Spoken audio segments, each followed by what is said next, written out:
Gamer here. Decided to make a simple and quick tutorial on how to install a custom network internet card driver. So some of you had problems with this, and some of you asked me to do a guide on this. So here I am, I guess.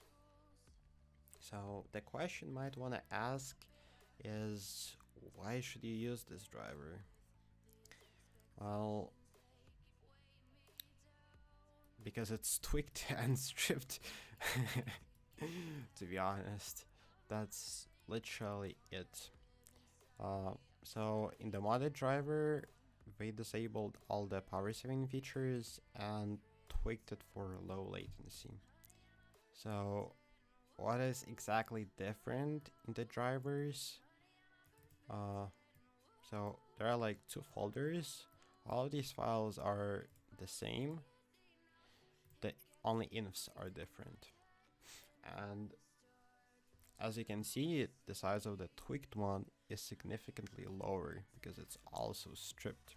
So the settings that are tweaked are actually just here in Device Manager, your NIC card driver, advanced.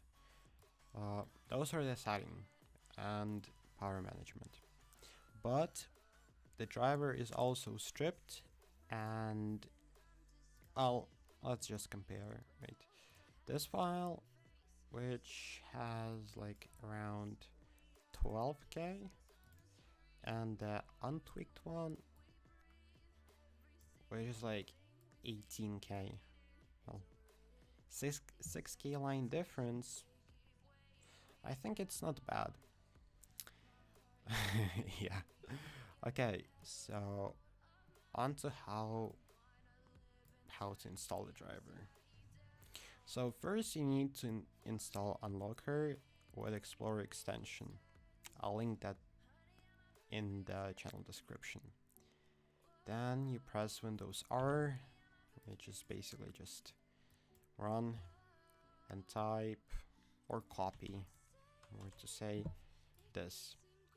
So it opens our file repository for all the drivers.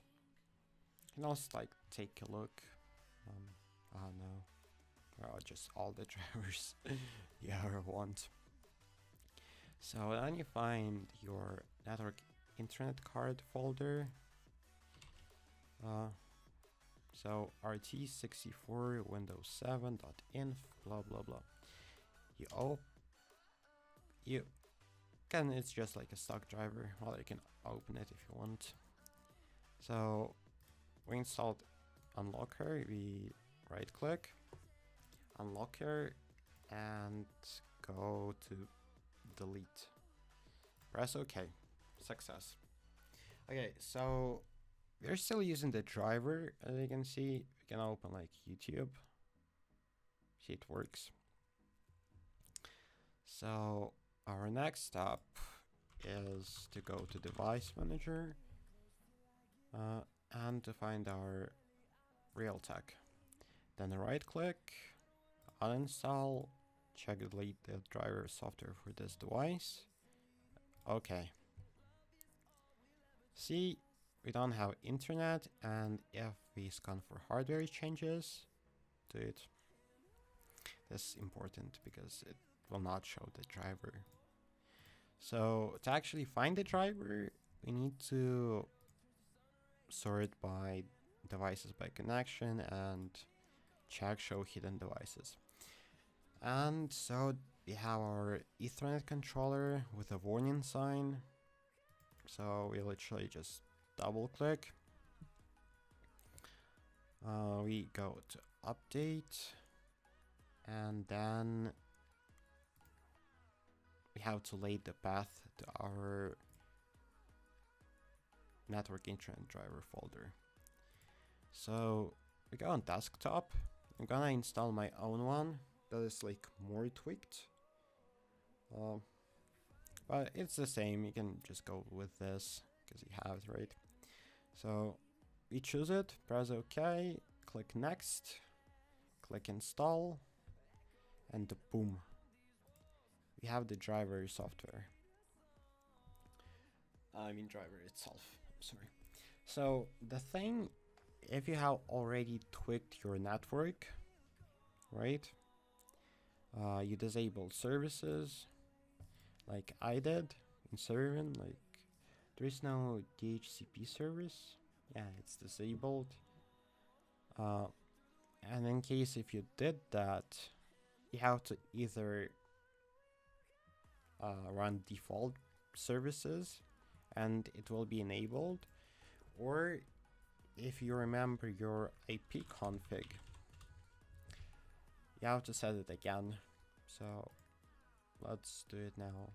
And for this, we actually have to enable some more services, which is this, and this. Just set it's manual. We're gonna disable them later. Okay, press F5.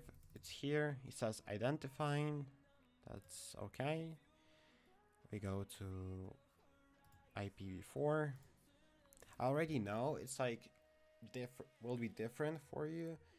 If you don't know how to set static IP, when you have DHCP, or basically open CMD and type ipconfig and see, it'll actually give you your IP, but that's not the real IP because we don't have DHCP. So it will give your IP address, which will be on this line, subnet mask. You'll just click on it and it will be automatically set. You don't need to remember this. And your default gateway. So yeah, let's proceed. I already know, so. And don't worry, you can actually show this because it's just like local AP, not your worldwide AP. So we set static IP, click validate changes upon settings, click OK, click close, and you're gonna check again.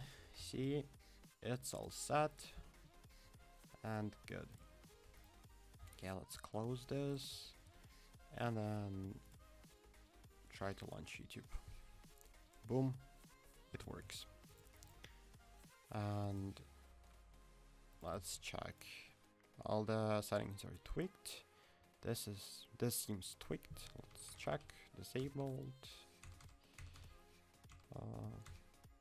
Yeah, seems fine. This is also disabled already. You don't have to do anything. And there are also some hidden registry settings that are not shown in advanced, and they were also changed. So that's pretty good. Well, that is it.